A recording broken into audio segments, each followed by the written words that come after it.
Emma, anong meron? Oh, bakit parang ang aliwalas ng mukha mo? Hindi, wala ho.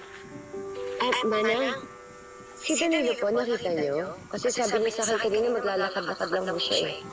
Ay, oo, nagpunta sila sa Batis kasama si Bino. Kasi ang alam ko, doon lang yung may signal ng telepono. Tatawagan daw yung anak niyo.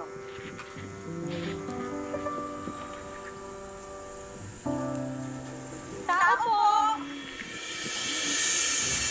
Jay, I knew it. Asan si Danilo ka pa? Danilo! No! Jay, di ka talaga nahihiya, no? Jay! Isa lang ang pamahigit. Saan kayo natulog? May nangyari ba sa inyo dalawa? Sumagot ka!